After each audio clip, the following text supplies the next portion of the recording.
Oke, Assalamualaikum warahmatullahi wabarakatuh. Salam kenal, saya Rosmalita dari CDC FTUI. Ya, saya Rosmalita dari kali ini akan memandu webinar antara CDC FTUI dengan PT Prisma yang kali ini mengambil tema Prepare Your Career Goals in Pandemic Era, Why Not? Oke, saya akan membacakan rancangan acara dari kegiatan kita kali ini. Yang pertama nanti akan dimulai dengan sambutan dari manajer kemahasiswaan dan hubungan alumni Fakultas Teknik Universitas Indonesia. Lalu setelah itu akan dilanjutkan dengan penyampaian materi dari narasumber kita, Ibu Walandau. Halo Ibu Foni, apakah sudah masuk ke room kita? Iya, hai Bu, udah. Halo Ibu Foni, sehat ya? Suaranya cukup jelas? Baik. Jelas Bu. Oke, selanjutnya setelah pemaparan materi dari Ibu Foni Walandau yang akan memaparkan bagaimana sih gitu ya mempersiapkan atau setting career goals dalam kondisi pandemi seperti ini yang pasti sulit gitu ya. Kalau tadi saya lihat di company profile dari PT Prisma itu dimulai dari garasi gitu ya. Ternyata dari garasi itu bukan suatu hal yang bukan satu hal yang itu satu hal yang common gitu ya, dari beberapa perusahaan-perusahaan terkenal itu dimulai dari garasi. Jadi kenapa enggak nih buat teman-teman dalam kondisi pandemi ini banyak banget kesempatan-kesempatan yang bisa kita ukir gitu ya untuk dapat membuat roadmap dari career goals kita. Selanjutnya setelah pemaparan materi dari Ibu Foni Walandau akan ada pemaparan kesempatan karir di PT Prisma yang akan disampaikan oleh Ibu Resya Nurbaditya selaku supervisor dari HRGA Legal dari PT Prisma. Dan setelah itu akan ada photoshoot. Saya ingatkan kembali buat teman-teman ya, nanti tolong dibuka kameranya dan jangan lupa di-download ya virtual background kita. Setelah itu kita akan mulai dengan sesi tanya jawab dan akan ada closing statement dari Ibu Foni Walandau. Dan di akhir acara, jangan sampai pulang dulu nih buat teman-teman ya. Kenapa? Karena nanti kita akan mengumumkan buat pemenang penanya terbaik. Jadi buat teman-teman stay tune, disimak baik-baik materi yang akan disampaikan oleh masing-masing narasumber karena kita akan memilih 2 orang penanya terbaik yang akan mendapatkan hadiah eksklusif dari CDC FTUI. Baik, tanpa berpanjang kata, saya akan memberikan kesempatan pertama kepada Bapak Badrul Munir selaku manajer kemahasiswaan dan hubungan alumni Fakultas Teknik Universitas Indonesia. Kepada Bapak Badrul Munir dipersilakan. Baik, selamat siang semuanya. Assalamualaikum warahmatullahi wabarakatuh. Salam sejahtera untuk kita semua. Terima kasih Kak Ros. Ini Kak Ros nih, kakaknya Upin Ipin. Kakak kita semua. Dan senang sekali siang ini kita dikunjungi dan ditemani oleh Prisma, PT Prisma Harapan. Terima kasih. Saya panggil Kak Foni aja ya, biar saya agak mudaan gitu maksudnya. Iya Pak, biar saya juga muda selalu. Terima kasih Kak Foni sudah bersedia hadir dan berbagi bersama kita. Saya kalau lihat Prisma ini selalu ya ingat advertising yang ada di jalan-jalan gitu ya. Saya yakin kalau ada yang suka merhatiin jangan lihat kiri misalnya yang kayak gitu-gitu tuh sesuatu yang malah jadi dilihat gitu ya. Pasti Prisma nggak seperti itulah, itu mah ini banget biasa banget gitu. Jadi terima kasih. Kita ambil tema hari ini mengenai prepare karir di era pandemi gitu ya. Mungkin sesuatu tema yang ada di sekitaran kita hari-hari ini gitu ya. Mungkin juga sudah banyak dibahas, tetapi dari sisi media atau dari sisi advertising gitu ya, kami yang di Fakultas Teknik ini agak jarang sebetulnya berinteraksi gitu. Padahal sebetulnya menurut saya pasti banyak aspek yang terkait dengan bidang-bidang teknik dan teknologi ya di dalam dunia advertising. Mungkin nanti bisa dibantu juga pencerahan untuk mahasiswa-mahasiswa kita nih Kak Foni.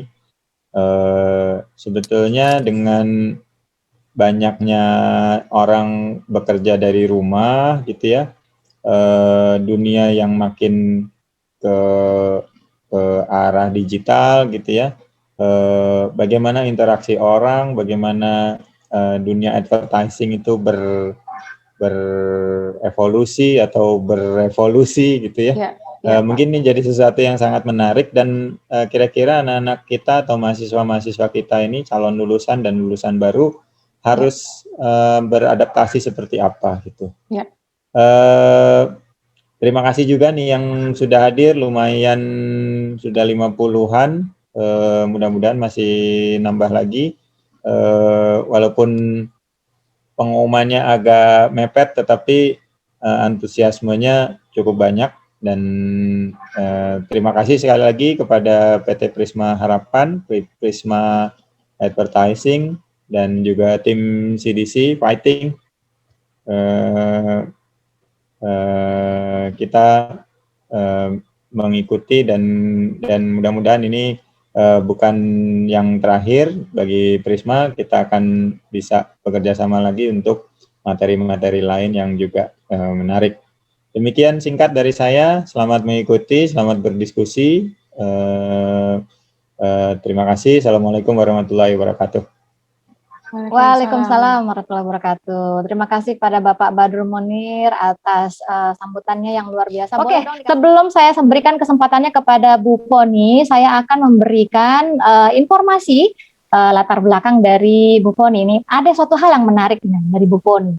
Kenapa? Karena ternyata Bu Poni itu latar belakang pendidikannya nggak ada hubungannya sama marketing dan dengan posisi saat ini ya Bu Poni ya. Saat ini saat kuliahnya itu di DKV justru ya Bu Poni. Di DKV di tahun 2001 sampai 2004 gitu ya, dan melanjutkan Master of Arts seperti itu, dan ternyata karirnya itu sebagai Head of Sales and Marketing dari PT Prisma Harapan gitu. Jadi salah satu pimpinan dari PT Prisma Harapan. Jadi buat teman-teman semuanya, itu adalah informasi mengenai Bu Poni, mengenai Kak Poni, informasi lebih mendalam tentang Kak Poni seperti apa, dan juga materi akan dipaparkan dari Kak Poni. Saya langsung berikan mic-nya kepada Kak Poni. Kepada Kak Poni, dipersilahkan. Ya, terima kasih Kak Ros, terima kasih Pak Munir, thank you buat waktunya. Terima kasih juga untuk CDC FTUI untuk hari ini Prisma bisa mungkin bisa berbagi. Kalau dari secara sisi saya sih mungkin lebih tepat apa yang mungkin bisa saya sharing, bisa jadi inspirasi mungkin, atau bisa jadi jadi sebuah pertanyaan yang nanti PR-nya dijawab oleh masing-masing teman-teman yang ada di sini. Mungkin aku panggil teman-teman aja ya, biar aku selalu muda pokoknya, seperti biasa. Oke, saya coba share screen untuk materi pemaparan hari ini. Saya dikasih waktu, nanti coba di remind ya Kak Ros, sampai jam berapa? Sampai malam? Siap, Kak Poni, nanti akan saya Oke, siap. Jadi sesuai dengan tema yang udah mungkin teman-teman juga udah pada tahu ya, jadi prepare your career goals in pandemic era, why not? Jadi mungkin perkenalan dulu, tadi udah perkenalan singkat tuh dari Kak Ros ya, maksudnya backgroundnya saya. Nah, saya ini perkenalan secara kebiasa, kalau nggak kenal nggak sayang katanya. Nah, ini biar semakin sayang, semakin cinta. Nah, coba saya perkenalkan kurang lebih gambarannya, saya tuh ngapain aja sih sebenarnya gitu ya. Jadi actually I'm happy mom gitu ya, blessing mom, and jadi otomatis satu suami, 2 anak.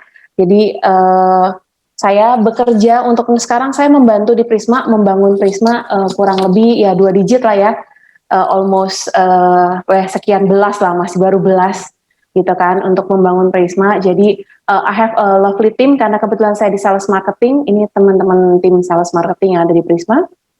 Terus ini kurang lebih keluarganya Prisma kayak apa. Terus ini ya beberapa projectnya kita yang kita doing. Jadi selain saya bekerja di Prisma, saya juga as a business owner bersama dengan suami saya. Jadi kita punya sebuah company, jadi untuk promotional item, merchandise, dan saya juga punya IO. Jadi intinya kalau nanya, bisa ya Bu bagi waktunya, ya punya tim. Tapi memang saya fokus di Prisma, dan untuk yang lainnya memang ada PIC lain yang jalanin gitu. Nah, kita coba masuk ke pertanyaan-pertanyaan mungkin yang jadi kegalauan orang-orang pertama kali lulus kuliah, termasuk mungkin saya gitu ya, udah semester akhir gitu kan, aduh gue tuh mau ngapain ya abis ini segala macam, ataupun dengan kondisi sekarang dengan banyak tuntutan, pertanyaan tuh pasti muncul. Aduh susah ya katanya sekarang cari kerjaan, persaingan tuh makin kompetitif, belum lagi nanti lulusan dari luar negeri begini begitu, sekarang kan kita udah pokoknya era global begini begitu, persaingan banyak, tapi katanya lapangan kerjanya sedikit, apalagi dengan pandemik era ini yang maksudnya PHK besar-besaran, dan maksudnya banyak efisiensi yang dilakukan. Aduh saya udah coba ya buka apply sekian banyak, aduh yang ada pusing jadinya gitu loh. Tapi kok belum ada panggilan ya, ataupun aduh saya udah interview nih sini sana segala macam, tapi kok belum ada feedbacknya ya, belum ada panggilannya ya gitu.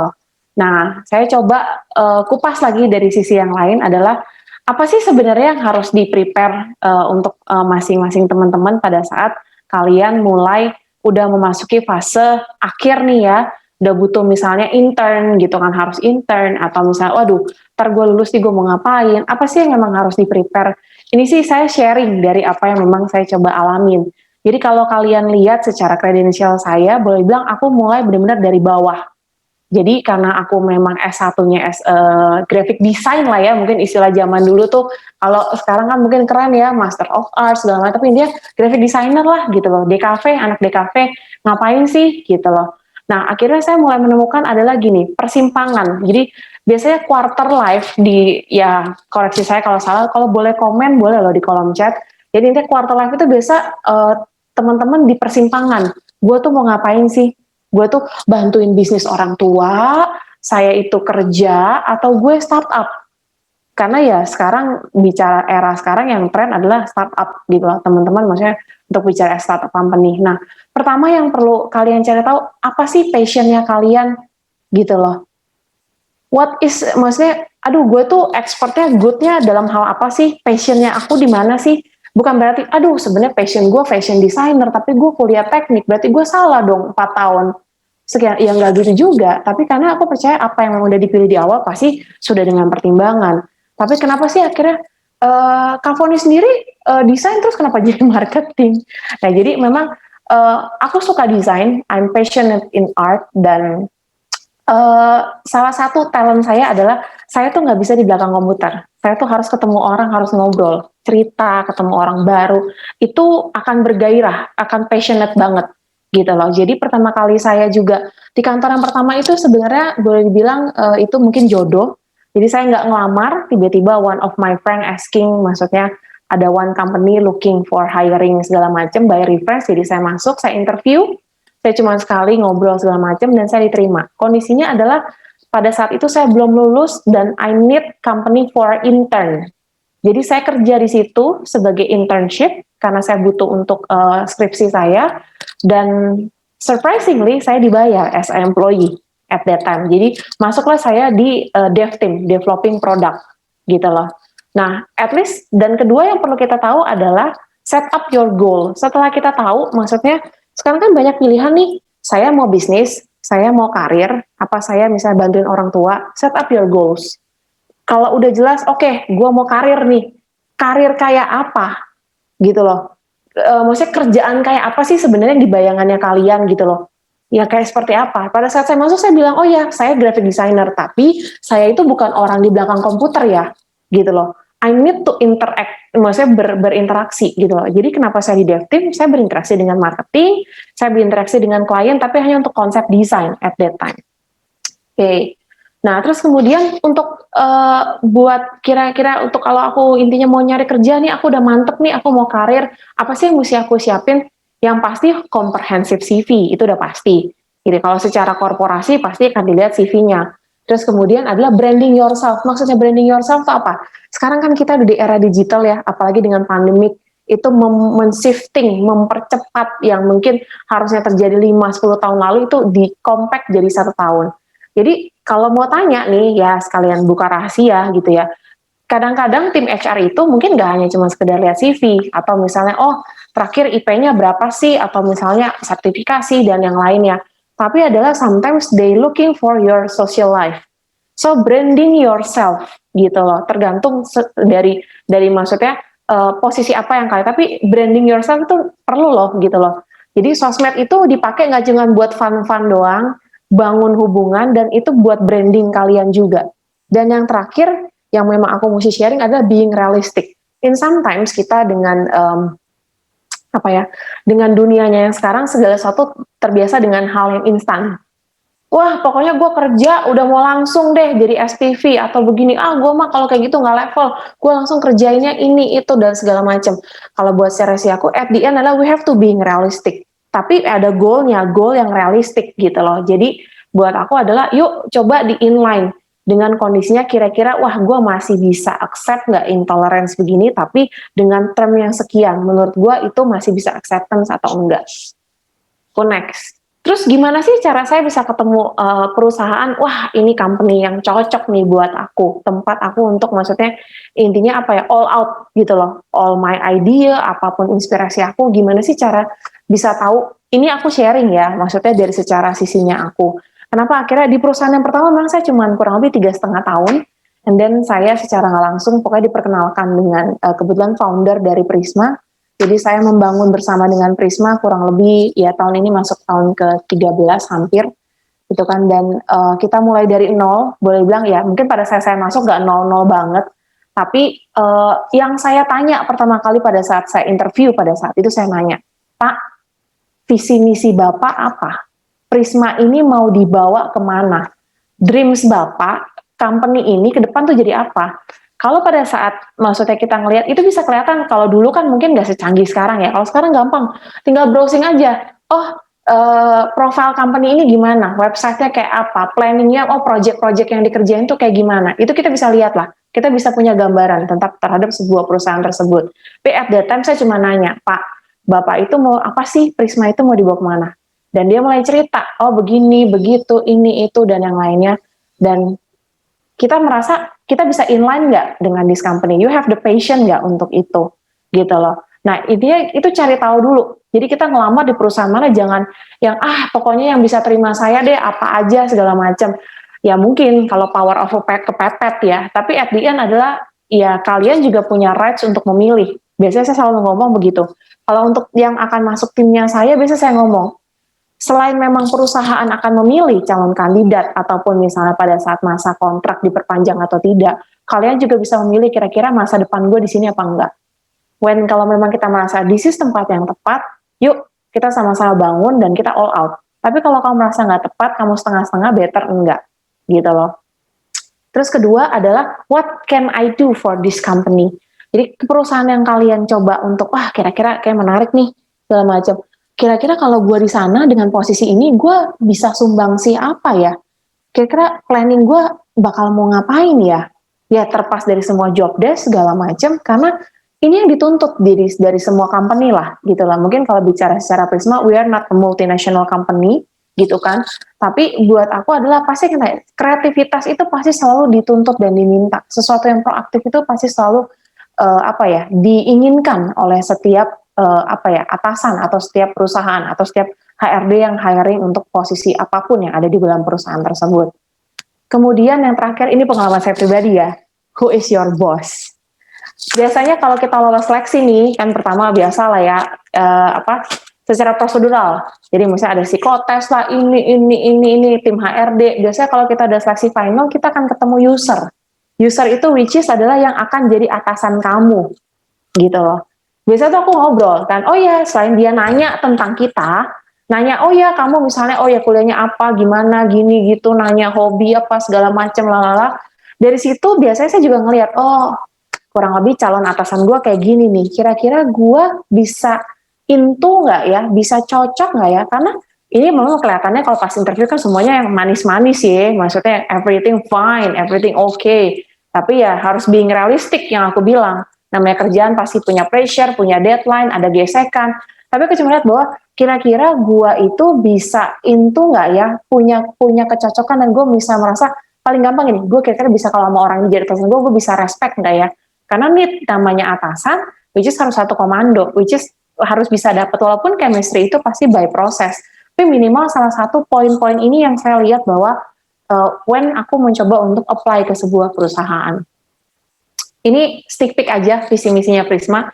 Jadi kalau boleh dibilang sekarang Prisma salah satu industri advertising yang boleh dibilang top 3 ya yang ada di Jakarta. Jadi based on trust. Jadi kalau dibilang ini secara value-nya dari ownernya kita, foundernya kita, bahwa memang berdasarkan kepercayaan. Karena kita taruh backbone kita adalah segala sesuatu yang ada di luar ruang, out of home. Jadi boleh dibilang karena barangnya nggak dipegang sama klien dan nggak dipegang sama kita, butuh trust dari klien untuk mempercayakan sekian amount billingnya itu dipercayakan misalnya kepada Prisma, gitu. Jadi dimulai dari start with faith, idea, and hard work. Jadi kalau bicara secara kami adalah ya dimulai dengan iman. Dalam hal ini adalah ya kan kerja ibadah ya, gitu. Jadi misalnya iman, idea, karena kita dituntut, maksudnya namanya juga Prisma, Premium Innovation Solution Media, that's our tagline. So jadi we are need every year we have to doing innovation. There is something we have to be, boleh dibilang adalah pioneer. Gue udah buat ini pertama kali, nextnya apalagi yang harus jadi pertama kali, apalagi yang harus kita buat, apa yang harus dilakukan. Nah jadi intinya of course menjadi yang terbaik, sempurna dan berkualitas. That's vision dan this is our value. Ini yang kita hidupin dan ini menjadi culture-nya kita. Jadi jadi value kita tuh terdiri dari huruf Prisma itu sendiri. PRISMA. Productivity, responsibility, integrity, sense, manage, and attitude. Jadi ini yang memang kita bangun di sini, gitu loh. Oke, aku next ya. What kind of employee are every company looking for? Mungkin ini bisa jadi kisi-kisinya kalian ya. Jadi sebenarnya perusahaan-perusahaan itu nyari karyawan tuh kayak gimana sih? Yang di-expect itu, yang diinginkan atau yang jadi kriteria itu kayak gimana sih? Pertama, udah pasti knowledge. Nggak usah ditanya. Kalau kita mau sukses, knowledge. Ya pasti kan secara nggak sadar, IP-nya berapa ya? Oh, terakhir ini apa, segala macam. Itu pasti. Gitu loh. Tapi nggak cukup hanya sampai di situ. Kan sini dibilang kan banyak kan, nggak cukup IQ, we need EQ, SQ, gitu kan. Bahkan sekarang yang paling terakhir adalah EQ, emotional quotient, gitu loh. Jadi nggak cuma sekedar knowledge, kita harus punya skill for sure. Apa sih yang termasuk dalam skill? Nanti ada detailnya aku share. Tapi ini aku ngambil beberapa highlight aja ya. Skill itu banyak gitu loh. Nah, salah satu skill adalah komunikasi. Ketika kita punya good communication, automatically we have a good relation. Jadi saat komunikasi kita baik, hubungan kita pasti baik. Saat kita punya hubungan baik, itu pasti punya teamwork yang baik. Itu udah basi lah ya, setiap kita buka apply, bisa bekerja sama dalam tim, bisa begini-begini. Tapi sadar nggak sadar, setiap orang bekerja pasti mau punya karir path yang baik. Nggak mau dong kita puas dengan level, oke gue masuk dari staff, masa gue staff terus, naik dong SPV, naik dong junior manager, naik dong manager, naik dong as a director, atau misalnya GM, atau apa. Ini apa? Aku kasih tips, seorang leadership yang baik, seorang pemimpin yang baik adalah harus mahir dalam membangun hubungan.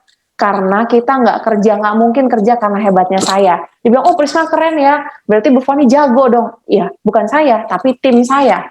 Gitu loh. They did all the best untuk sampai dengan apapun yang udah Prisma sampai capai hari ini dalam achievement gitu loh. So, we have a good, maksudnya kita harus mahir dalam membangun hubungan. Gimana caranya meng-encourage orang, leverage orang, gimana caranya menggali potensi orang. Nah, we have the skill, itu belajar pastinya. Kedua, salah satu beberapa yang saya highlight adalah we have to punya perseverance and motivation. Ini sangat penting. Karena kalau kerja tuh ya, kamu gimana? Apa yang kamu pikir? Ya, saya mah gini-gini aja, Bu. Ya, saya mah pasrah. Ya, disuruh ke kanan. Ya, saya ke kanan, disuruh ke sini. Ya, kadang-kadang sebagai atasan kayak capek hati. Lah, lu mau majunya, niatannya aja nggak ada, gimana nih ya? Gitu loh. Nah, terakhir, character or attitude. Jadi kalau kamu nanya secara persentase, semua company itu nanya, orang pinter mungkin banyak, gitu loh. Tapi kalau suruh pilih antara orang pinter dengan orang yang misalnya punya integritas, atau punya bicara integritas itu salah satu bicara kejujuran, which is adalah kejujuran itu penting, gitu loh. Saat kamu bisa dipercaya, misalnya for example, hari ini saya dikasih kepercayaan untuk saya bisa ngelit secara sisi sales and marketing, tentu butuh waktu untuk pembuktian bahwa apakah maksudnya secara secara integritas, secara kemampuan saya layak. Tapi integritas itu salah satu yang cukup di-highlight sih, karena bicara dengan dunia sekarang ini adalah akhirnya sayangnya saya harus bicara bahwa sangat sedikit untuk menemukan orang-orang yang punya integritas. Dan integritas itu saat kalian sudah bisa membuktikannya dengan kalian punya track record, kalian nggak usah pusing. Kalian tuh ditelepon sama job hunter. Ataupun maksudnya dengan scope yang sama, kalian expert di satu bidang tertentu, misalnya contoh Prisma advertising, itu ketahuan AE itu siapa aja sih. Secara misalnya, gue mau cari nih marketing manager tuh, gue cari siapa, automatically harus sudah punya background dong, dan automatically semua akan tahu, oh dia tuh kayak gimana sih, semua tuh udah jadi rahasia umum tanda kutip. Jadi when you don't have any integritas, orang tuh akan tahu, ya dia mah begitulah, tau lah karakternya begini, udah begini, itu tahu. Nah itu yang harus dibangun dari awal, karena saat itu sudah tercoreng, itu tuh namanya netizen ya, sekarang dunia digital ya, netizen tuh cepet banget gitu loh, tanda kutip ya, intinya adalah once itu sudah tercoreng akan sangat sulit untuk kita membangun. Kayak aku bilang di depan, kita tuh nge-branding diri kita sendiri loh. Kebetulan memang Prisma advertising, kerjaan Prisma adalah doing branding for another company, untuk another brand. Tapi jangan salah, kita sebagai job seeker, atau kita sebagai employee, atau kita sebagai karyawan, kita itu membranding diri kita sendiri. Integritas itu punya value, I told you, dengan level-level tertentu dan posisi-posisi tertentu, saat kalian sudah bisa proven itu, it's a value, saat kalian bicara kepada perusahaan tersebut, ya automatically yang aku bilang, itu memang harus dibangun. Nah ini ada data, jadi aku dapat data ini, jadi, nah jadi apa sih top 10 skills, jadi maksudnya yang masa depan nih yang dicari semua company, nggak cuman company Prisma, tapi sampai misalnya multinasional dan yang lainnya. Ini nih skillnya. Analytical thinking, active learning, ini mah nggak usah, ini standar lah. Biasanya kalau kita mungkin suka ikut seminar atau suka ikut apapun, ini standar gitu loh. Tapi yang aku mau highlight adalah yang di bawah sini nih. Teknologi use, teknologi design programming, and paling penting adalah the most important resilience. Karena jujur dengan Gen Z sekarang, ya milenial, ya even though saya masih milenial loh, walaupun milenial buntut. Jadi intinya adalah resilience itu sangat yang dicari. Karena ya boleh dibilang memang dengan dunia semakin instan, cepat, segala macam gini gitu. Jadi tuntutan segala macam, stres pasti cukup lumayan tinggi, pressure pasti tinggi gitu loh. Tapi butuh orang-orang yang punya resilience yang baik, daya tahan, daya juang yang intinya boleh bilang mental apa ya, mental baja kali ya. Karena it's really need things gitu loh. Types of skill kan kalian bisa lihat di sini nih. Bicara problem solving, self management, paling sulit apa? Paling sulit itu bukan ngatur orang loh. Walaupun ngatur orang itu juga sulit. Saya nggak bilang ngatur orang itu nggak sulit. Tapi paling sulit adalah mengatur diri sendiri. Memotivasi diri sendiri itu paling sulit gitu loh. Dan salah satu yang memang dicari skills ke depannya adalah teknologi use and development, gitu loh. Karena memang sedikit banyak mau bisnis apapun ke depannya pasti akan ada touch secara teknologinya. Kamu name it deh, mau bisnis apa, gitu loh. Pasti semua akan ada sisi teknologinya yang akan tertouch di situ, gitu loh. Termasuk di Prisma, gitu loh. Jadi segala sesuatu ya akhirnya we have to leverage. Jadi kalau saya boleh sharing sedikit, di tahun 2020, kalau semua bilang ini kondisi pandemik, di kita juga kita harus admit bahwa bukan tahun yang baik atau tahun yang enak buat Prisma gitu loh. Achievement kita juga anjlok gila-gilaan dari 2019 dan ya thanks God kita masih survive dengan tahun ini pun. Di April ke depan kalau kalian bisa nanti join sosmed kita, ngelihat kita launching the biggest LED now in di CBD area di Sudirman yang minggu lalu sempat jadi viral. Bioskop besar di Sudirman, that's our location, yang akan kita launching soon in April.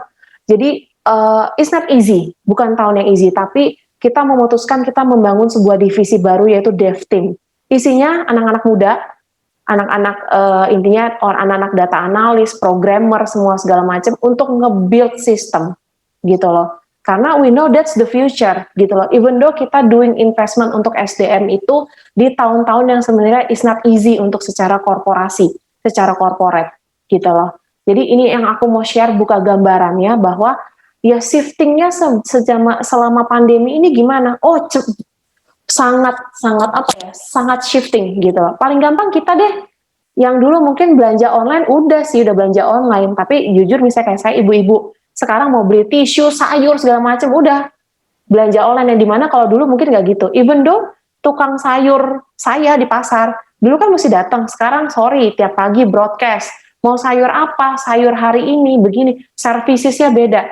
Itu cuman bapak tukang sayur loh, yang mungkin SMP aja nggak lulus. Dia aja bisa kayak begitu. Dia aja bilang, saya mau buat sistem mbak, jadi biar bisa online gini-gini. Hebat gak? Mereka aja bisa kayak gitu. Nah itu yang aku bilang, during pandemic, semua bisnis akhirnya shifting. Karena mereka harus adapt. Kalau nggak adapt, you die. Jadi when you cannot adapt perubahannya itu, perubahan ininya ya pasti akan, di kita pun sama sih. Jadi ada kompetensi-kompetensi akhirnya memang kita buka baru dan banyak gitu. Tapi akhirnya ada kompetensi-kompetensi yang akhirnya mau nggak mau akan terreduce. Dengan ada sistem mungkin less admin, dengan ada sistem kita nggak butuh orang plotting, dengan ada sistem akan renewal dan memang setiap orang akhirnya harus punya added value. Jadi once kita masuk dengan posisi yang ada, puas nggak? Enggak. Saya learning kok. Saya punya background design, terus bagaimana ibu bisa ngerti tentang sales marketing? I learn. Dari siapa? Dari semua. Dari baca, dari ikut webinar mungkin kayak gini, dari ngobrol sama orang yang lebih mungkin expert, even though ngobrol sama orang yang mungkin di bawahnya kalian, apa yang bisa kalian dapat, ya gali. Ini contoh, ini saya ngambil source-nya dari Paulus Bambang, jadi one of the director Astra, jadi dia punya buku, saya cuma highlight, ini kurang lebih sama. Kalau kita mau sukses di karir, apa aja sih yang kita perlukan? Jadi fondasinya itu satu skill, automatically lah ya, karena when you have skill, ada value untuk itu. Kedua, profesionalitas, pasti. Intinya adalah dituntut, maksudnya bagaimana kita being professional. Karena sometimes orang yang moody, orang yang ya nggak profesional itu kadang-kadang capek. Dan karir path-nya akan mentok dengan level tertentu. You cannot lead. Karena when you don't professional, kamu nggak bisa nge-lead diri kamu sendiri, gimana kamu bisa nge-lead orang. Nah, salah satu yang saya highlight, seperti yang tadi saya udah ngomong, bicara attitude, character, behavior, itu tuh penting. Gitu loh. Karena itu, karena behavior itu emang sudah terbentuk, boleh dibilang, ya Bu, saya orangnya begini. Dari dulu saya begini, ngerti, saya paham. Kita juga nggak bisa salahin didikan, misalnya lingkungan atau keluarga. Tapi intinya kita bisa, mengusahakan untuk merubah walaupun butuh waktu dan effort. Gitu loh. Tapi kita sudah tahu lah apa sih yang dicari, behavior apa sih. Dan yang terakhir yang kalau saya cuma ngomong ada belief. Jadi salah satu foundation, jadi intinya foundation yang dasar yang untuk buat kita jadi sukses adalah we have punya faith. Karena saat faith itu adalah akan running daily life kita, akan tercermin dalam kehidupan keseharian kita, dan akan tercermin secara langsung maupun tidak langsung terhadap pekerjaan kita ataupun kehidupan kita. Itu tuh pasti. Kalau aku bilang butuh orang yang berintegritas, gampang. Kalau kita punya iman yang kuat, gitu loh. Itu tuh udah pasti adalah bicara integritas itu nggak sulit, walaupun lu digoda, ini tanda kutip lah ya. Intinya tuh kita akan lebih punya foundation yang kuat gitu loh. Jadi kemarin kita baru training kemarin kita virtual, jadi virtual gathering.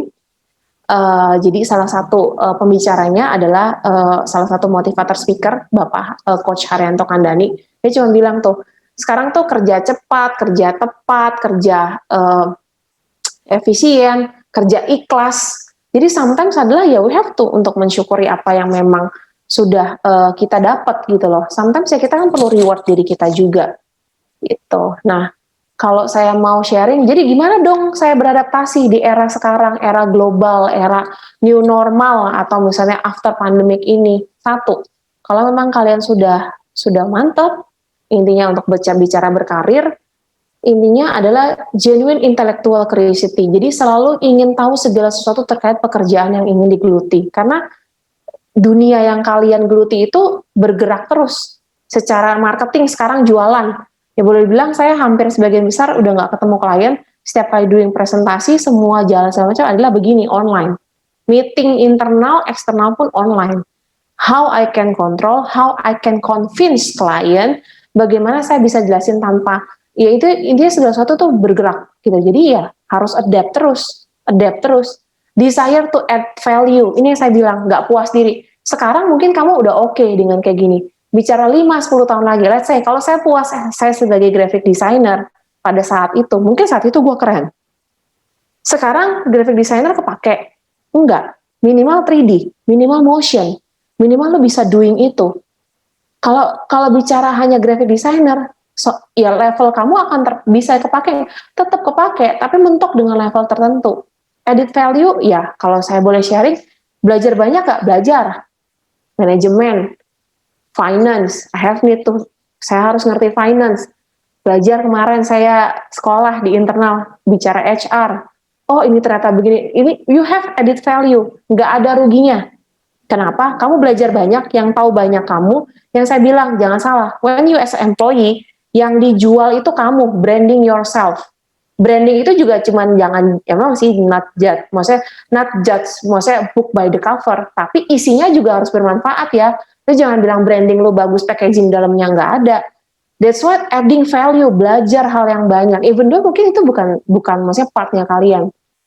Terakhir yang aku bilang, never stop learning, yang aku bilang, nggak pernah berhenti belajar. Sampai dengan saat ini pun saya nggak pernah berhenti belajar.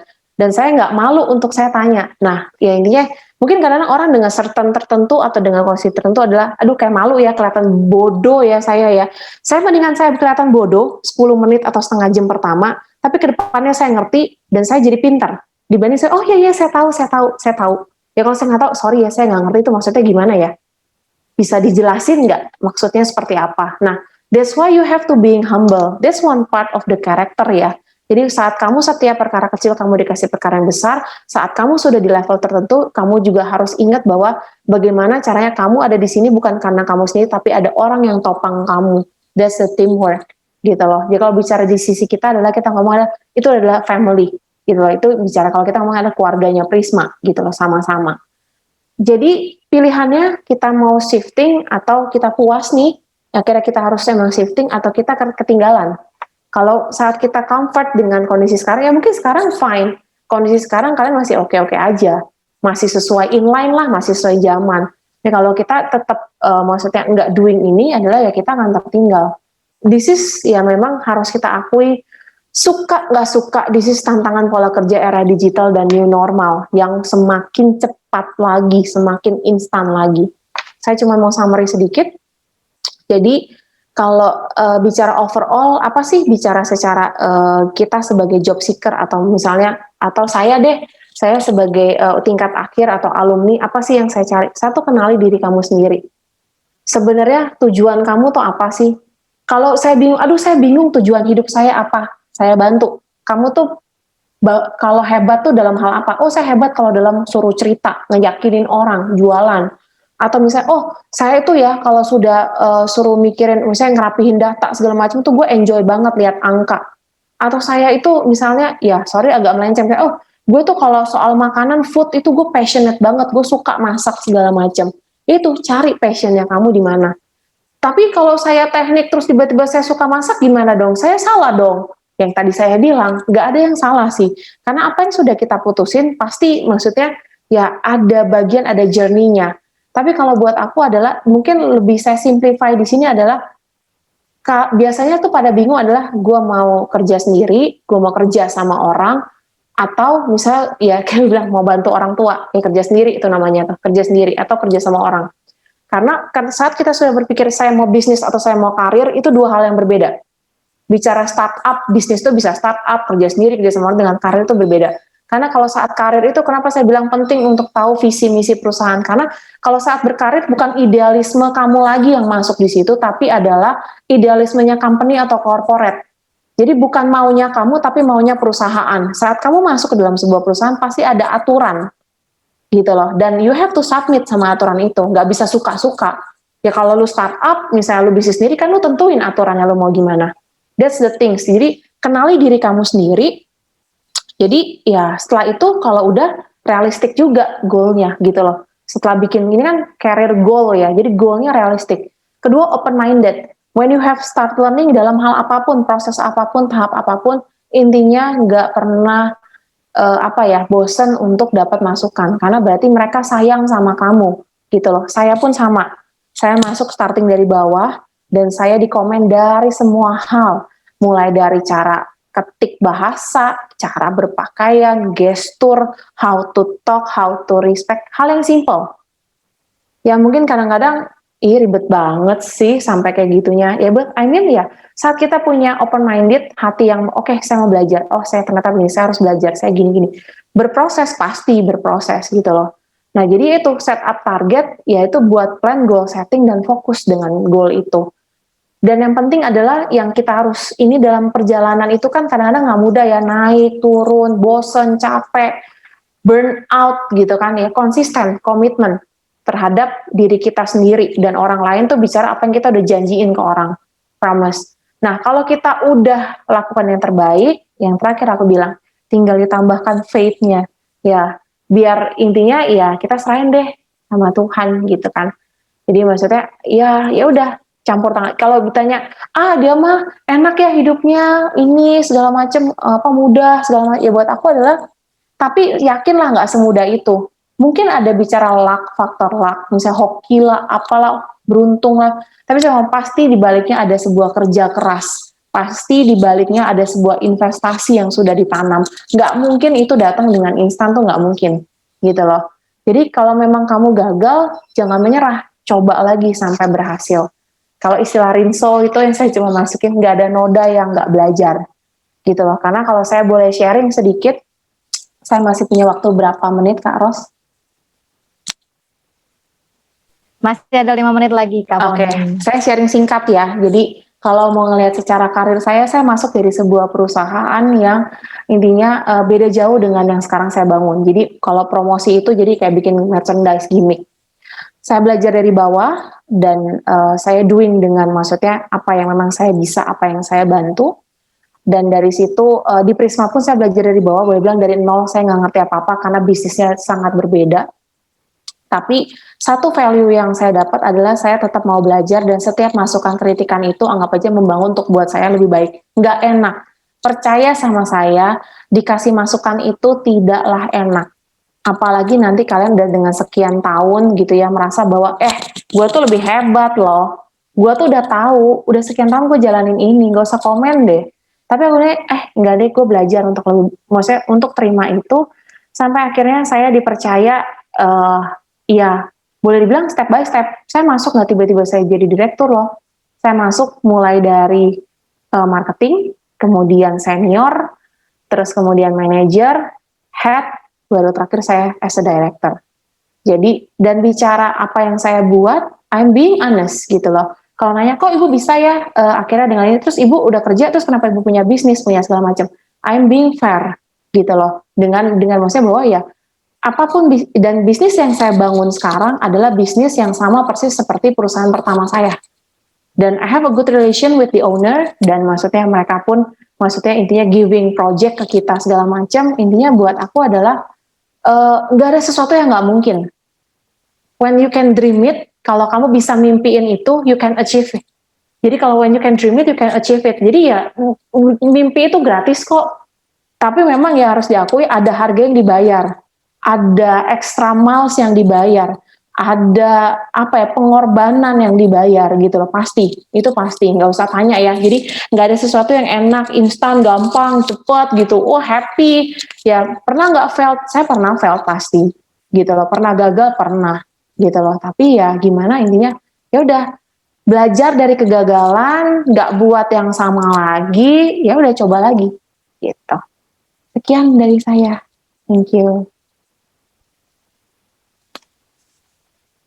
Oke, baik. Terima kasih banyak Bu Foni atas insight yang luar biasa gitu. Jadi ternyata Bu Foni itu udah melanglang buana kemana-mana ya Bu Foni ya.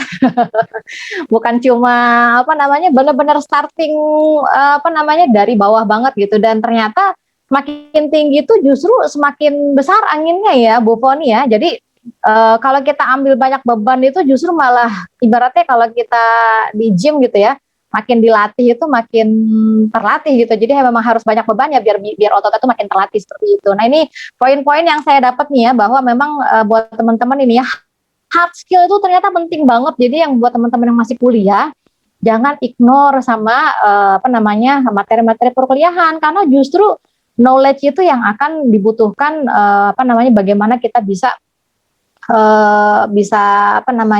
bersaing dalam kondisi seperti ini. Dan yang terpenting yang lain adalah soft skill gitu ya. Good communication, good relationship, good teamwork, perseverance dan motivasi gitu ya. Dan itu semua tentu tidak didapatkan di di bangku perkuliahan gitu ya.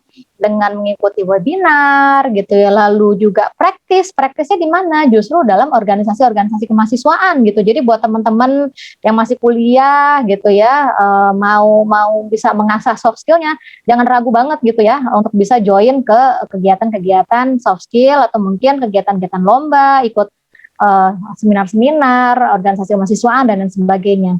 Dan yang terpenting lainnya adalah attitude gitu. Tadi saya dapat highlight dari Bu Poni itu being honest ya Bu ya, itu penting banget gitu ya. Justru kalau kita jujur sama diri kita sendiri itu justru kita bisa achieve gitu ya dengan setting career goals yang udah kita buat seperti itu.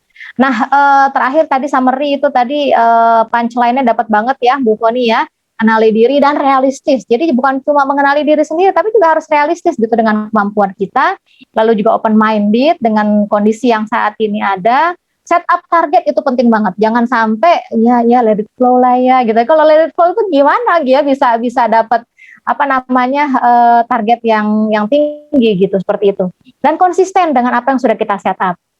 Nah, dan ini penting juga, do the best and let's God do the rest itu. Dan untuk kali ini kita akan buka sesi tanya jawab nih. Ya, nah langsung ada yang angkat tangan nih ya. Langsung ada yang angkat tangan. Boleh nih, saya nih kayaknya yang tadi yang namanya Bonaventura Doni, boleh dibuka mic-nya, silakan. Halo, selamat sore Kak Foni. Selamat sore Kak Ros. Tadi saya tertarik banget tentang presentasi yang disampaikan tadi ya terkait resiliensi dan juga yang lain-lain sekalian. Pertanyaan saya ya sederhana sih, karena saya juga fresh graduate dan juga udah mengalami berbagai macam fase, bahkan juga sebelum COVID pun juga udah fresh graduate dan juga pencari kerja. Bahkan di tahun lalu udah ngerasa bahwa kayaknya tahun lalu adalah tahun yang akan menjadi tahun yang beruntung untuk bisa dapat pekerjaan, tapi kenyataannya tidak. Bahkan ya hampir kayak mau nangis gitu loh untuk bisa mendapatkan pekerjaan. Tapi gimana sih untuk bisa bangkitkan semangat lagi di saat-saat seperti ini, setahun sudah pandemi, untuk bisa tetap seorang fresh graduate, untuk tetap bisa dapat pekerjaan yang memang diharapkan, untuk bisa bangkit dari segalanya dan dapatkan pekerjaan yang diharapkan. Terima kasih. Terima kasih, Bona. Boleh tanya nggak? Saya boleh nanya nggak? Kalau boleh tahu, Bona jadi lulusannya apa? S1-nya? Teknik industri. Teknik industri. Terus di bayangan kamu atau yang selama ini sudah kamu apply itu posisi seperti apa? Posisinya inginnya sih sebenarnya kayak mengajar ya, kayak training atau trainer gitu ya. Kemudian learning. Karena kan saya juga kemampuan kuatnya di bidang public speaking seperti yang saya praktekkan saat ini juga kan. Jadi saya lebih kuatnya di public speaking daripada di engineeringnya gitu loh. Jadi lebih kayak bisa memberikan dampak dan manfaat ke orang lain. Oke, baik. Oke, silakan Kak Foni. Saya yang jawab. Oh, silakan Kak Foni. Ya, kalau dari saya sih mungkin ya, ini Bona pertanyaannya ya. Ya, thank you Bona. Mudah-mudahan saya bisa menjawab ya. Tapi kalau bicara dari secara sisi saya, kalau memang kamu sudah coba lakukan, coba kamu evaluasi. Gitu loh. Jadi kan kamu udah lakukan nih. Jadi saya S1 teknik industri, terus saya pengennya seperti tadi itu kamu bilang public speaking, as a trainer, semua segala macam.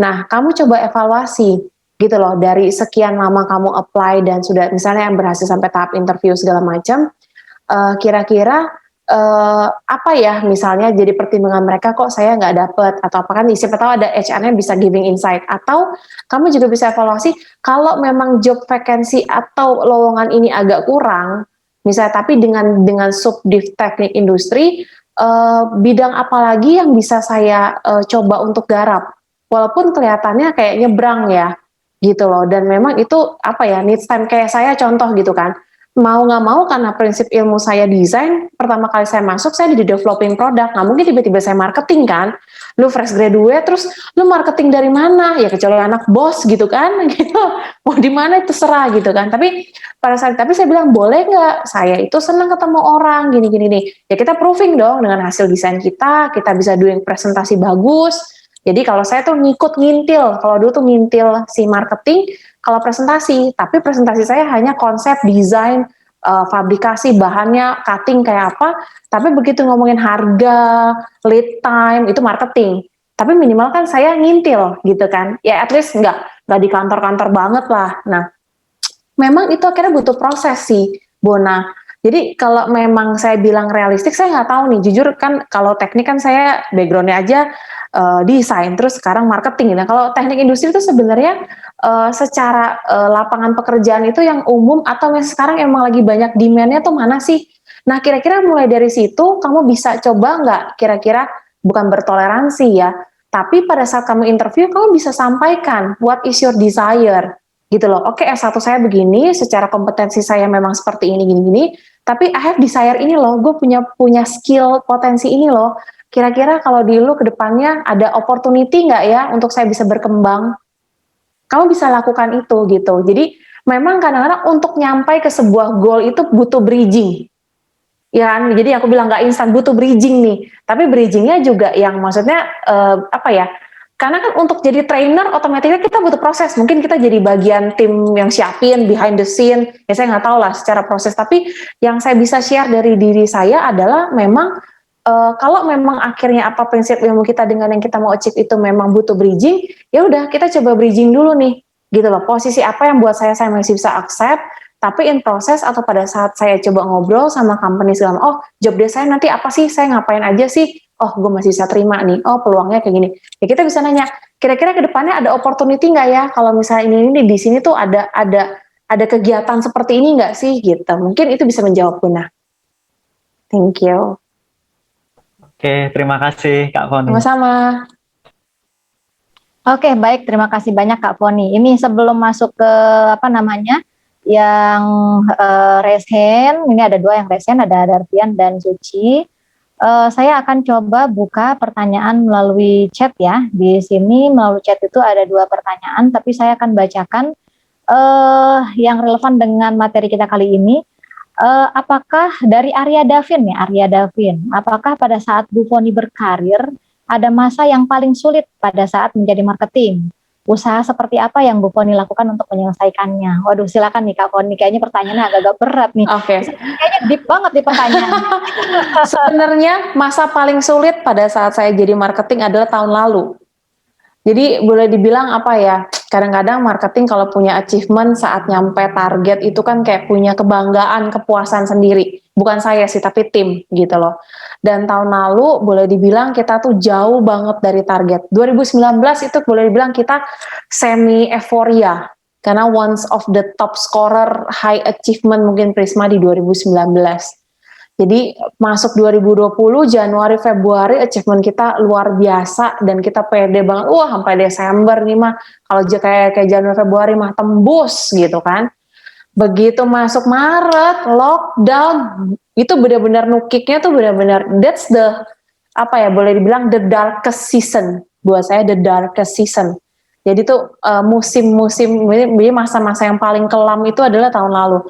Sepanjang saya meniti karir itu saya nggak pernah maksudnya apa ya menghadapi akhirnya ya yang saya bilang gue nggak bisa kayak I can do nothing gitu loh, udah benar-benar nggak bisa ngapa-ngapain. Jadi kalau nanya apa yang saya lakukan untuk menyelesaikannya akhirnya supaya saya nggak hopeless dan nggak stres ya, akhirnya saya coba ngomong ya udah saya berserah itu adalah ya udah saya belajar untuk mengucap syukur apa yang saya dapat. Ya, akhirnya achievement kita itu jadi dari target itu cuman kurang lebih setengahnya dari target awal kita closing di 2020.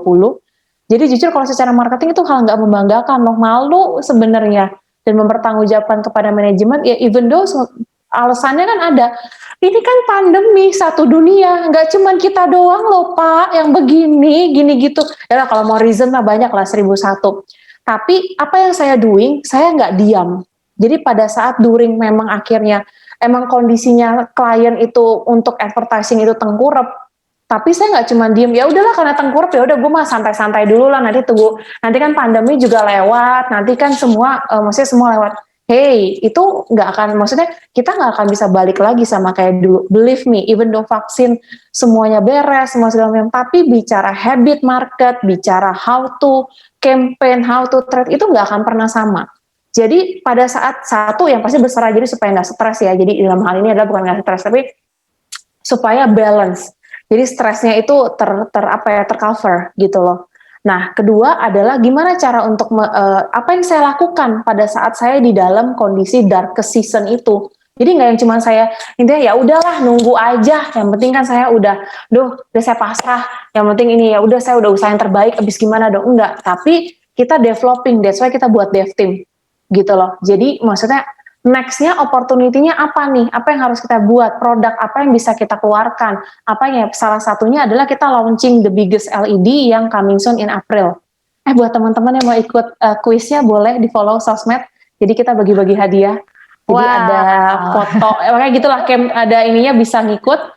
Nah, jadi intinya itu yang saya lakukan. Kayaknya di luar dari ini ya, sesi tanya jawab ini ya. Sponsor ya, siapa tahu ya, lumayan loh hadiahnya. Jadi dari Treasury ID, jadi Treasury ID ya, pokoknya hadiah, pokoknya apa emas lah, tabungan emas gitu-gitu. Wow. Jadi ya bisa dicari tahu. Akun sosial medianya Prisma Harapan ya. Yes, jadi bisa dicari tahu dan bisa diinikan. Jadi itu yang kita lakukan, gitu. Jadi ya automatically ya, memang kita harus shifting, adapt. Jadi kalau istilah kata tuh akhirnya berubah ya, we have adaptasi. Lu nggak bisa paksain dengan cara yang lama. Yang ada adalah die. Kalau you cannot adapt, you die. Jadi kalau boleh tanya banyak gak bisnis tutup ya, saya ngomong dengan sangat sedih banyak, gitu loh. Ya mungkin ya nggak tahu ya kalau secara advertising pun ada yang akhirnya ya mereka boleh bilang pengurangan gila-gilaan semua segala macam. Yes, it's not, maksudnya bukan kondisi yang enak dan normal. Yes, we know. Tapi ya itu yang kita lakukan. Oke, adapt or die. Ini jadi sebenarnya implementasi dari nilai resilience dan grit ya yang tadi Kak Foni sampaikan ya, Kak Foni ya. Ya. Iya, oke. Oke nih kita shifting lagi ke pertanyaan yang resen. Silakan Darvian terus Wifaka, silakan ya. Ya, di open mic. Terima kasih Bu Ros atas kesempatan yang diberikan. Sebelumnya mohon maaf saya tidak bisa pakai virtual background karena sedang tidak membawa laptop. Oke, izinkan saya untuk memperkenalkan diri. Nama saya Darvian. Saya fresh graduate dari Teknik Mesin Universitas Indonesia. Terima kasih Bu Foni atas sharing materi yang sangat insightful tadi. Saya ingin bertanya, mungkin ada dua pertanyaan secara garis besar. Untuk yang pertama mungkin masih berhubungan dengan pertanyaan yang sebelumnya. Kira-kira kalau boleh tahu apa pelajaran atau insight terbesar yang didapatkan Prisma terkait menghadapi disrupsi saat pandemi ini, dan apa langkah Prisma ke depannya agar bisa lebih agile dalam surviving this uncertain world kalau bisa dibilang. Lalu untuk yang kedua, tadi saya sempat tertarik, Bu Foni sempat menyinggung terkait pekerjaan-pekerjaan yang atau kompetensi yang akan hilang di masa yang akan datang atau tergantikan mungkin dengan sistem atau semacamnya. Nah, kira-kira Bu, apa kompetensi atau pekerjaan yang bisa kita tambahkan ke diri kita sendiri supaya diri kita ini bisa relevan hingga sekian puluh tahun ke depan? Kira-kira itu pertanyaan saya. Terima kasih banyak. Thank you, Darvian. Baik. Terima kasih banyak ya Darvian ya. Sehat-sehat terus. Silakan Kak Foni dijawab ya. Kak Foni. Jadi yang untuk akhirnya kita sadar bahwa COVID ini membuat segala sesuatu jadi cepat, yang aku bilang sangat cepat gitu loh. Jadi yang harusnya sebenarnya kita udah prepare. Jadi sebenarnya istilah kita dashboard ya, kita buat sistem dashboard ini kita udah prepare. Akhirnya kita speed up dengan berjuang lah ya, karena kita juga kayak punya apa sih, makhluk baru gitu loh, jujur ya, karena kan dari nggak ada we build dan kayak punya makhluk baru gitu loh. Dan akhirnya ya itu yang memang kita lakukan gitu loh. Kalau enggak we die.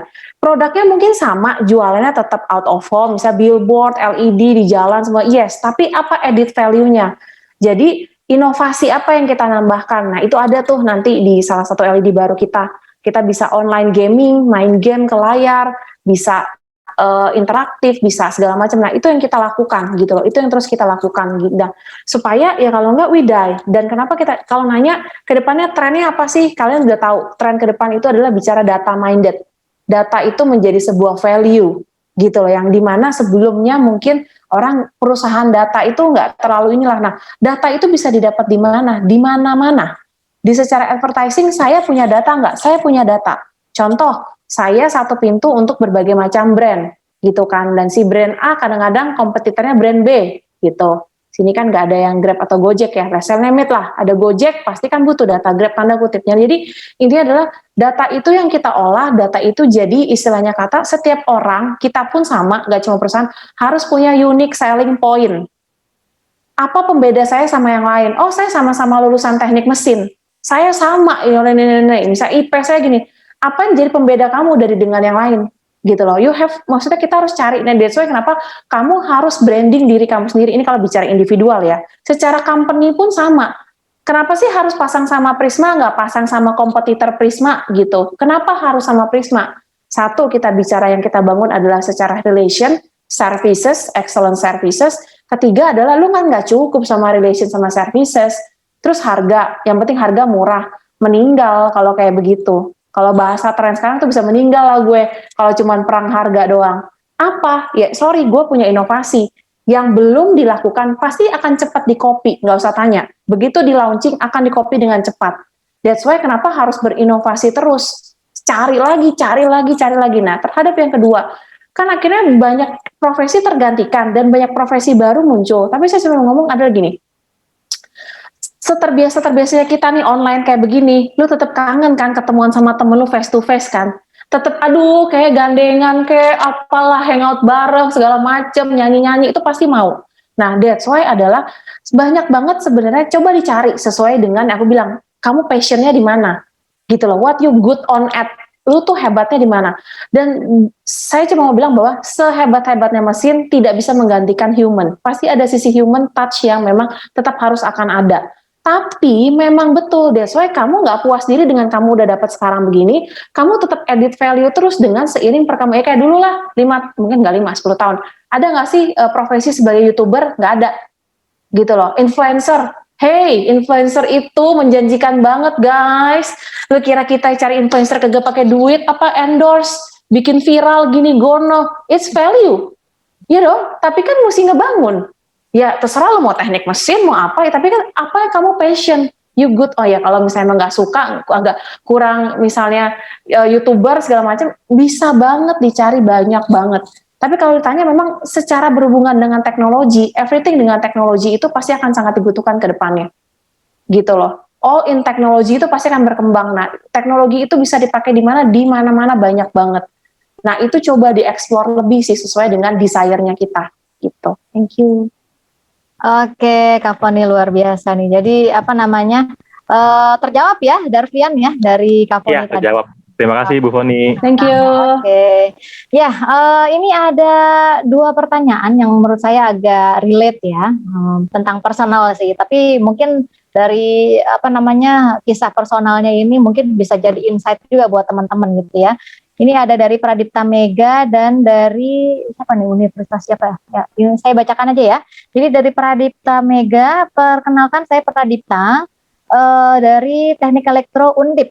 Bagaimana cara memulai karir di bidang yang berbeda nih, tentang yang tadi tentang passion ya Bu ya, yang berbeda dengan background pendidikan dan supaya bisa sustain dan berkembang ke depannya. Dan yang agak relate ini yang saya baca di sini adalah, menurut Bu Foni, ilmu apa yang perlu dipelajari sebelum mulai proses business development di bidang marketing? Oke, saya coba mana dulu nih, berarti background pendidikan ya, sustain untuk memulai karir, bagaimana cara memulai karir di bidang yang berbeda. Oke. Saya juga sulit nih ya, jadi maksudnya karena ini kan memang pengalaman ya, maksudnya journey boleh dibilang gitu. Tapi kalau memang shiftingnya jauh banget, misalnya nih ya dengan kalian akhirnya pandemi, kuliah online segala macam, tiba-tiba lo orang suka masak gitu kan, emang talented, masak dikasih coba ketemu segala, enak makanan lu, udah lu jual aja, ini misalnya contoh, itu kan agak beda. Misalnya saya kuliah teknik gitu kan, tapi saya jago bikin brownies misalnya, pas dicobain enak nih segala macam, ya itu kan different banget ya, benar-benar jomplang banget gitu kan. Nah kalau buat secara sisi saya, kalau memang kalian passionate dan kalian melihat itu ada opportunity-nya, jalanin. Walaupun mungkin kita nggak tahu ya, maksudnya bisnis online-nya kalian, misalnya si brownies ini bertahan berapa lama, 2 tahun, 3 tahun, fine. Pada saat kalian jalanin brownies, lagi hype, explore lagi, selain kalau kalian merasa, kayaknya gue udah memutuskan gue mau bisnis kuliner, pikirin lagi, apa yang lagi tren saat itu, dan kalian develop, abis brownies gue bikin cupcake, abis cupcake nanti gue jual apalah, misalnya, ya apapun itu yang kalian bisa jual gitu loh. Jadi, kalau memang kalian merasa itu buat kalian itu akhirnya menjadi sebuah opportunity dan menurut kalian it's good dan secara intinya realistiknya kalian tuh oke, kenapa enggak? Kan nothing tulus. Kalau buat aku ya beda. Kadang-kadang dengan kondisi misalnya sudah berkeluarga segala macam punya tuntutan setiap bulan segala sesuatu pembiayaan. Ya saya juga membiayai diri saya sendiri kuliah, tapi minimal kalian single gitu loh. Jadi enaknya masih dengan umur-umurnya ini memang orang bisa coba segala sesuatunya tapi punya target. Begitu dicoba nggak dapet, kira-kira nggak works, ya udah stop. Jadi kalian harus tahu kapan harus start, kapan harus stop. Itu tuh harus tahu gitu loh. Jadi dan habis itu setelah itu dievaluate gitu loh. Itu saya baru belajar stop. Jadi kalau memang udah nggak cocok harus di stop ya habis itu kapan harus mulai. Kemudian ya ininya try-nya harus gimana dan terakhir ada evaluasi. Itu penting. Ya kalau memang ternyata itu ya kenapa mesti malu sarjana teknik tiba-tiba saya tukang jual bakmi ayam. Gitu kan? Ya nggak apa-apa juga gitu. Terus tadi pertanyaan yang selanjutnya saya lupa Bu, yang satu lagi yang relate. Prinsip ilmu apa yang harus dipelajari ya? Sebelum memulai profesi business development. Jadi gini, sebenarnya business development saya kalau di Prisma sendiri gitu kan, marketing itu memang sebenarnya masih gabung nih sama sales, tanda kutip maksudnya gini, sales sendiri, marketing kita punya marketing sendiri, tapi marketing itu lebih banyak ke digital, tapi sales and marketing itu biasanya lebih banyak di head. Di head itu masih ada di saya dan kemudian ada tim saya as a sales marketing manager di kita gitu, dan kita yang memang biasa bukan ngedeveloping, lebih banyak cari tahu dunia trennya kemana, bergeraknya kemana, brand itu lagi tertarik atau secara kompetisinya seperti apa. Nah, ilmu apa yang perlu dipelajari menurut saya sih sebenarnya bukan sebuah ilmu ya, tapi intinya keinginan tahuan untuk terus belajar dan open minded. Jadi saya senang banget ikut webinar. Jadi kalau di kita itu salah satu lembaga surveyor yang kita suka ikut adalah Nielsen sebagai contoh gitu loh, karena kan kita di bidang advertising ya, walaupun Nielsen kadang-kadang TVC dan yang lainnya, dan apapun itu gitu loh. Jadi misalnya mau artikel, mau apapun itu, even though sosmed ataupun LinkedIn kan banyak ya, nggak cuma advertising Indonesia, maksudnya brand lokal, internasional. Nah biasanya kita akan lihat di situ what we can do and development dengan kita ngobrol, banyak hearing, dengerin sisi client side. Nggak melulu yang menurut kita baik di mata klien itu oke. Menurut kita udah paling oke. Pada saat kita ngobrol, apaan sih? Jadul banget, standar banget. Gue nggak butuhnya ini, gue butuhnya ini. Nah itu yang, jadi sebenarnya bukan prinsip ilmu, tapi yang aku bilang tadi. Jadi saya harus gimana untuk beradaptasi, yaitu. Jadi cari tahu tentang misalnya kalau saya misalnya business development marketing, cari tahu marketing trennya itu kemana. Kedua itu adalah saya intinya tetap harus intinya beradaptasi dan saya harus belajar terus gitu loh. Jadi nggak pernah puas sama itu ya, nggak pernah puas dengan sekarang Prisma sih udah terkenal ya, cukup lah kalau udah terkenal kayak gini, nggak perlu ngapa-ngapain lagi, kita gini-gini aja, ya nggak mungkin gitu. Jadi added value itu harus selalu ada dan selalu ditambahkan.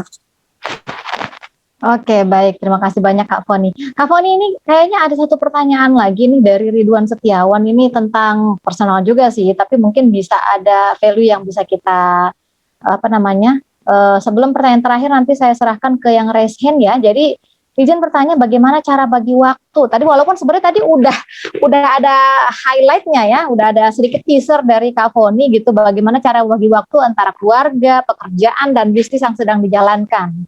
Silakan Kak Foni. Ya, saya memang orangnya nggak bisa diem tanya Resya ya. Terus praktekan dikerjain. Aduh, ibu yang atasannya aja sampai nggak ngeliatin gitu kan praktekan kayak gitu. Kak Aduh, Resya sorry, langsung ngangguk-ngangguk ya Kak Resya ya. Aduh, sorry ya, ini bisa nggak ya? Padahal tuh praktekan gitu ya. Mungkin karena perempuan itu memang kelebihannya multitasking. Ya mungkin kalau dengan bapak-bapak jangan sedih, ada semua punya plus minus ya. Kayak kemarin di kita jadi perdebatan di internal, bapak-bapak nggak mau kalah dengan cowok-cowok, nggak mau kalah dengan cewek-cewek ya. Tapi kalau buat saya adalah akhirnya memang saya pasti belajar sih gitu loh. Jadi teman-teman aku pun pasti belajar. Cuman karena saya meniti dari saya single dan kebetulan jadi mantan pacar saya yaitu suami saya yang tadi ada di foto itu adalah, jadi saya ketemu mantan pacar saya itu di kantor saya yang lama, kantor yang pertama. Baik. Nah, jadi justru pas pindah nih, curhat ya, pindah kantor, jadi deket, jadi pacaran. Justru pacarannya setelah saya pindah ke kantor yang sekarang. Kita ngobrol segala macam. Nah, jadi saya belajar bahwa akhirnya saya sadar bahwa ini lebih ke sharing pribadi ya. Saya perempuan gitu, dan saya merasa bahwa I have prioritas saya keluarga, dalam hal ini selain suami adalah anak. Once memang akhirnya saya memutuskan, saya mau menikah, saya mau punya anak gitu kan, anaknya berapa segala macam. Nah, memang akhirnya harus disepakati baik oleh, kalau masih single ya single, kalau misalnya sudah berkeluarga misalnya atau calon dengan calon, ada set your goal and priority, itu penting dan nggak bisa kebalik. Kadang-kadang karena gini, saya tuh workaholic, suami saya juga, dan nggak pernah membatasi, tapi tahu diri lah ya, batasannya harus clear gitu loh. Kapan lo harus stop, ngerem. Lu udah terlalu, maksudnya misalnya, aduh kayak udah lembur terus nih, misalnya anak kok kayaknya agak-agak nggak, tanda kutip nggak keurus tanda kutip gitu kan. You have to know. Jadi set your priority, dan at the end adalah gimana kita build teamwork. Mungkin pas set dasarnya itu agak effort, tapi kita bilang oke, gue set ini hanya untuk setengah tahun, 6 bulan, after this gue nggak bisa begini terus. Karena kita manusia punya batasnya. That's why kita harus bangun sistem, bangun teamwork. Jadi jelas job desk pembagiannya, setelah itu tinggal monitoring, maintaining, dan doing. Jadi bukannya kita lagi semuanya, that's why kan kalau kita, jadi kalau dibilang bukan superwoman gitu loh, tapi super team gitu loh. Jadi memang yang akhirnya berjalan itu adalah tim. Ya walaupun betul kalau tim yang salah, atasannya salah gitu kan. Tapi gimana pun juga adalah itu yang dilakukan sih gitu, dan nggak mudah betul, dan akhirnya harus ada sometimes kita berkata tidak. Jadi nggak bisa semua opportunity yang datang tuh diiyain. Oh iya, iya, jadi nggak maksimal. Karena kalau menurut saya ada jadinya nggak maksimal. Dan itu butuh apa ya? Bukan butuh hikmat. Biasa kalau saya tuh ya, jadi saya duduk tenang dan saya pikirin, dan saya istilah kata, ya saya balikin lagi. Aduh, tujuan saya apa ya? Saya itu maksudnya apa sih yang saya bisa jadi berkat buat orang? Apa sih yang bisa saya doing untuk, maksudnya intinya hidup saya bisa jadi jawaban, inspirasi buat orang lain. Nah itu apakah yang saya lakukan ini baik hasilnya? Bisa saya tuh buahnya tuh at the end-nya baik, ya udah. Dan kalau memang nggak bisa, saya bilang sorry saya nggak bisa, boleh nggak saya refer? Ketik misalnya ya even though company lain, tim yang lain atau person yang lain, saya bilang wah saya nggak bisa nih. Mau saya kenalin nggak teman saya? Kayaknya harusnya mungkin cocok, dicoba aja, tanya dulu gitu. Tampil nih, coba saya share dulu ya. Boleh di-share lagi Kak Foni? Oke, nah ini closing statement ya Kak Foni ya. Jadi mungkin lebih untuk memotivasi kali ya, untuk semoga bisa memberikan inspirasi, semangat gitu kan. Karena memang semasa setahun terakhir ini yang dibutuhkan sih, maksudnya fighting spirit, tetap punya harapan, tetap selalu masih ada harapan. Contoh seperti Prisma, nama PT kita tuh PT Prisma Harapan gitu, always masih ada harapan. Jadi dalam hal ini adalah, ini saya ngambil quotes dari Jeff Bezos, jadi dia founder dari Amazon. Jadi when something bad happens, you have 3 choices gitu. Jadi kalau ada sesuatu yang memang intinya di luar harapan, kamu punya tiga pilihan. You either let it define you, let it destroy you, or you can let it strengthen you. Jadi apapun yang memang proses yang kita hadapin, mungkin kelihatannya nggak enak, kayak masih aduh kapan gue keluar dari kayak maksudnya lingkaran setan, atau semuanya kayak nggak ada titik terang segala macam. Tapi enjoy the process, tapi bukan enjoy itu jadi nggak ngapa-ngapain ya. Tapi ya kalian mau nggak mau ya emang harus mencari solusi untuk doing something gitu loh. Pasti ada sesuatu added value yang bisa ditambahkan untuk itu. Nah yang terakhir adalah sometimes life seems a dark tunnel with no light and at the end. But if you just keep moving forward, you will end up in a better place. Jadi aku cuma ngomong bahwa ya jangan menyerah gitu loh. Karena jujur ini saya ngalamin, jadi ini teman keluarga kita dekat sendiri, jadi intinya dia bunuh diri sih, actually ditemukan bunuh diri. Dan nggak cuma di sini, karena kebetulan adik saya itu nggak di Indonesia tapi di Jepang, dan maksudnya dan ada satu lagi di luar, bahwa sekarang tuh orang stres tuh banyak banget loh, sangat banyak gitu loh. Dan that's why kenapa saya bilang udah deh, yang pertama kalau memang akhirnya kita merasa sudah melakukan ini itu segala macam, yuk kita coba untuk never lose hope. Jadi hold unto prayer every day gitu loh. Jadi ya setidaknya kita coba untuk ya keep moving forward gitu loh. Dengan ya intinya kita ini ya berdoa dan berusaha. Jadi nanti kalau rakyat labora tuh seperti itu.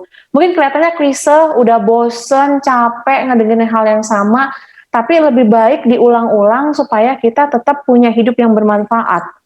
Punya hidup yang pasti, yang harus punya intinya percaya bahwa memang ada yang lebih baik, pasti selalu ada yang lebih baik ke depannya. Itu aja closing statement dari saya. Oke, baik. Terima kasih banyak, Jadi Kak Poni. boleh di follow, boleh di ini boleh Instagram di-follow saya. ya, Poni Walandau. Yes, jadi kalau misalnya mungkin masih ada yang pengen nanya-nanya, atau misalnya boleh kasih feedback, misalnya hari ini dapat apa gitu kan, misalnya bermanfaat nih, atau misalnya masukan apa, boleh, welcome banget di IG-nya saya. Thank you. Oke, boleh di-follow dan boleh di DM ya buat teman-teman yang tadi kurang puas kayaknya pengen nanya lagi, boleh banget di DM Kak Poni di @poniwalandau. Nanti pasti akan direspon ya. Soalnya kemarin kita lihat Instagramnya tuh publik ya. Wah, keren banget itu, jarang-jarang orang yang punya akun Instagramnya itu bisa bisa diakses oleh banyak Ya, orang. walaupun isinya kerjaan sama foto anak. Tapi ya at least kan bisa biar tetap DM. update ya. Thank you semua. Siap. Oke, terima kasih banyak. Boleh nanti buat teman-teman semua boleh kasih reaction dong buat Kak Foni dan PT Prisma Harapan. Thank reaction you. yang luar biasa yang sudah memberikan insight materi hari ini tuh insightful banget gitu, ngasih jadi mood booster banget buat kita semuanya. Mudah-mudahan kita bisa ketemu lagi di webinar selanjutnya. Terima kasih. Have a nice day. Terima kasih. Thank you Assalamualaikum semua. warahmatullahi wabarakatuh. Selamat sore. Waalaikumsalam. Thank you.